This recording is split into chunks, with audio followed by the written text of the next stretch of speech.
We are back with another episode of Popup Advice, and this time we're chatting with Tim Hanson on content creation and branding, but specifically for e-commerce. If you're not familiar with Tim, he takes us on his journey of using authenticity and humor to differentiate his own brand, stressing the importance of using a mix of planning and on-the-fly learning to find your groove. Now, Tim has a slew of tricks up his sleeve, including secrets for reducing media spend and increasing organic traffic. And trust me when I say you would never guess how. There is a ton of gold nuggets in this episode, including Tim's challenge to guess why he named his company 530. And if you do, you'll win a half-hour consultation from it. So without further ado, let's dive in. Welcome to Popup Advice, the place where masters of entrepreneurship, leadership, and e-commerce reveal their secret tips and tricks for becoming the top dogs in their field. These candid conversations will give you exclusive strategies that turn your good idea into a great success. Let's dive in.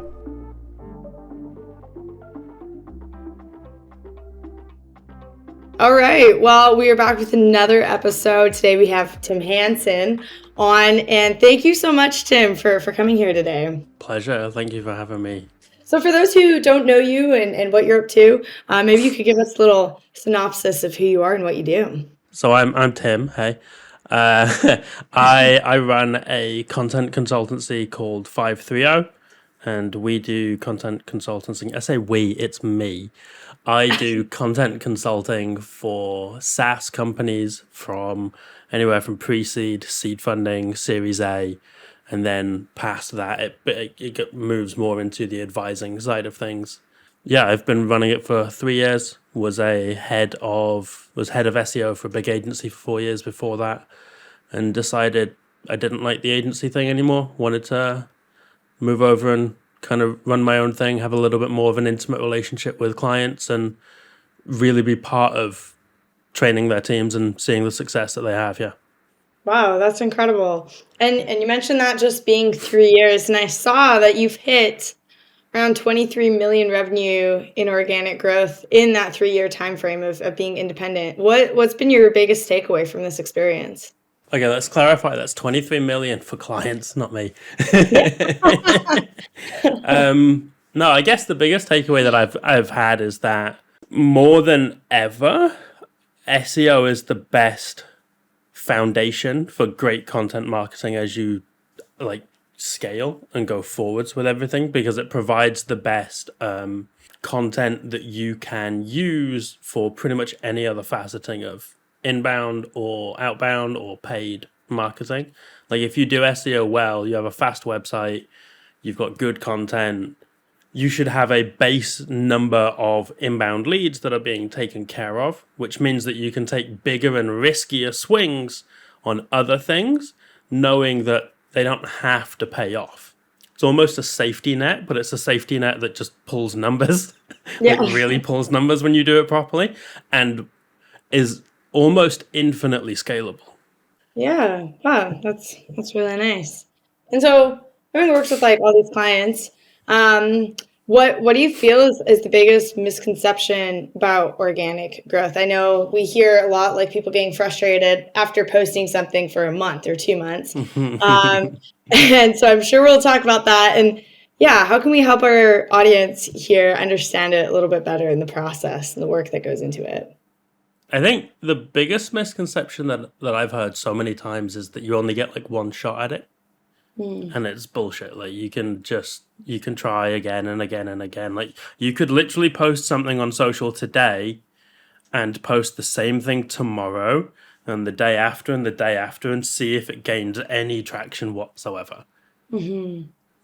You have as many goes as you kind of want, and that's okay. But then the thing that I really like about long form content, about blogs, is if you post on social, the lifespan of that content is, let's say you have a good post, depending on the platform, it's days. I mean, if it's TikTok, it's hours. If it's Twitter, it's hours, it's gone. Let's say it's LinkedIn, it might be 2 or 3 days. A good blog post has a lifespan of potentially years. And that is always something that is like conveniently forgotten when it doesn't work the first like 1, 2, 3 times. It's like you're playing for years of traction here, not days of traction. Yeah. Google promotes the smaller but way more like topically niche website. So the more you talk about and you build content around the thing that you want to be known for, legit, the easier the SEO, the organic growth becomes. Because you are seen as an authority. You have topical authority.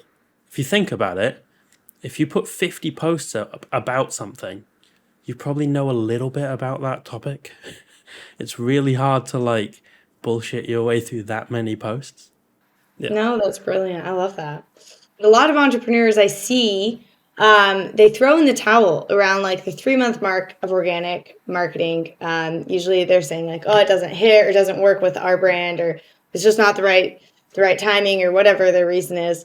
So do you have any speculation for why that is? Like specifically like the 3-month mark, and then this like massive justification for why it didn't work for them. I mean, from my point of view, so this all comes from, I think in a month I will have, barring illness, posted every single day on LinkedIn for a year. Wow. And I started in May last year, just after my birthday, knowing I expected nothing from it. It was an experiment to see if it was worth doing. I didn't expect anything from it. I just wanted to see, okay, let's learn LinkedIn, right? So that was my expectation. And for the first like 5 months, I saw nothing. I think I went from like 200 to maybe 1,400, 1,500 followers total. I mean, it just crossed 20K today. And that's just, I've just stuck at it, right? But the expectation has been the same every time. I'm still learning. I'm just trying to figure this out. I want to know what works, what doesn't work, what works for me, how do I enjoy it, that kind of thing. And honestly, I think that's the problem, is so many people expect in those first few months to write that golden ticket post. Oh my God, people are knocking down the doors to try and work with me. Nobody knows who you are. You've not shown up enough to have table stakes to talk to them in the first place. Like, I didn't see my first real, like, good post until about, it was like 5.5, 6 months in. And by good post, I mean maybe 5,000 views on a post. And I was like, yay, this is amazing. This is great. And then it immediately dropped off again, because it doesn't do that. It doesn't just go like, yeah, there you are, and now this is your new, like, baseline. It's like, nah, good luck. Try again. Do it again. Keeps you humble, I guess. The problem that people have is that expectation is that I'm going to write that golden ticket to success. It's not, I'm learning how this works. I'm learning what works for me. I'm learning a schedule, a cadence that works for me. I'm learning a messaging type. I'm learning how to comment to people. I'm learning how to take people to DMs, and then from DMs to Zoom calls, and then from Zoom calls to proposals. Like, there's so many other things that you can learn that aren't social media or whatever platform you want to work on, right? The golden ticket is the bulk of work that you've done. Like, I've had 2 weeks off because I've been pretty ill. I've still amassed, I think, like 1,200 followers in the last 2.5 weeks. Wow. I've not posted, but it's because I've put the work in. Yeah. And now you hit a point where it is very much that an inflection point where it's just boom, boom, boom, boom, boom, and then it shoots up. Yeah. But that inflection point, from what I've seen, and for the people that I've spoken to and helped with this before, that it's about 6 months. Oh, interesting. And unless you can get to that point, like, don't even think about turning up to the table, because you're not. I like what you said, like viewing it, because you still extract value from that whole experience, even if it's not necessarily signing monetary contracts, because like you said, it's like learning, it's growth, it's networking, so there's value within that. I think that's a really good mindset to have when you're not extracting that value. I think there's a really interesting thing at the beginning as well, is that I go and look at some of the posts that I put out in the first like 2-3 months, and the posts are awful. Right? They're terrible. But the message is there. I've just learned how to say it in the way that works on the platform that I'm writing on. So it's not like I didn't know what I was talking about. Right. I didn't know how to say it, how to communicate it in a way that works for an audience on LinkedIn. And you can see there are little snippets where it's like I've learned something and all of a sudden it jumps up. And the base level of things kind of jump up. It's not just like, oh, I got one post. It's like, oh, I started using better hooks. And that meant that like the base level of how many views I was getting, impressions, like went up and then didn't drop below that because I got better at writing hooks. I got better at writing CTAs. So then my comments went up. I got better at writing, like maybe adding like a PS at the bottom of my posts. And now I got more comments or more DMs of people like talking to me as a person and not just like, oh, thanks for valuable content. Because I'm being a person in like a PS and just like, I want people to want to turn up to my calls. And that is something that I try and build into my content from day one. But it is not something I could build into my content from my day one because I didn't even know how I was going to try and say it in the first place, let alone make it about being funny and then about like the personality behind it. Like I literally didn't even know how to say it, let alone like do all the other things. No, I think it's really important too to kind of figure out what strategy works for you. I feel like there's some people that will do that. Like they want to know the whole process of the puzzle before they dive in. And so they probably, like accelerate in that sense. And then there's other people that just have to do it. And I think to some degree, when you are producing content, you have to hear your own voice so much to determine like, okay, this is how I'm saying it. This is like the tone I'm delivering it in. So I think there's a lot of value in just the trial and error approach as well as obviously like the research comes in handy as well. So I think a lot of people try and write too much as well. They don't realize that they can probably say the same 15 things over and over and over and over again. And the thing that I've found is by the time that you get sick of saying it, people are just about cottoning on that is something that they should be listening to. So true. It's so true. I actually remember I went to like a writing course and they talked about how like people aren't going to remember what you said. Like, and so they like, even in the course of the day, I guess they were reiterating messages and all of us are still scribbling there with notes. And they're like, we've already said this. But just to prove that like you can post the same content, you can, and as you said earlier, like just because it didn't work once doesn't mean that it doesn't work. It could be like the timing, it could be the audience, all those things play into the success. Yeah, people give up on it way too quickly. Yeah. So, Tim, just to wrap up here, what would be your top piece of advice for e-commerce merchants when it comes to their branding? So I know like nothing when it comes to branding. But the one thing that I do know and that I've had drilled into me over the last couple of years from various mentors or just from what I've seen is naming your services and your process is so crucial. If you have, let's say it's e-com, right? And you've got 5 items that get bought very regularly together. Put them in a pack, name that pack, use the name of that pack often in your messaging. Get people like aware of the name of the pack and you own the name.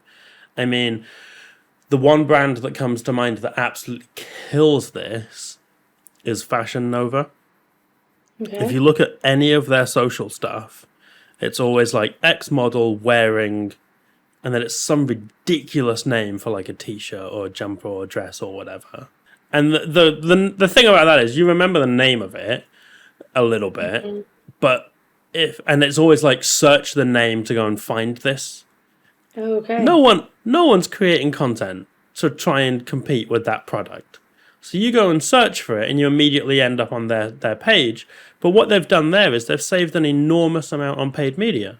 They're proving to Google that they can get traffic for these things. So the more people that go and search for it and click on that name, even if competitors now do go and try and like compete against it, all of the traffic's going to Fashion Nova because they expect Fashion Nova, right? Yeah. So by doing that naming thing, they did a really cool play with it. But the naming thing is just like, you don't have to like think about colors or the font or like typical branding things. This is just the name of it. It doesn't have to look a specific way. It doesn't have to show up on things a specific way. But if you can package items together with a name, the red hot honeymoon sweet thing, whatever, like there's so many different ways that you could do it. You own that bulk of items then. So it's like, it's not just, oh, what do you do and where's your offer? It's like, no, your positioning is so good that it's powerful. Like it invokes a little bit of an emotion about it.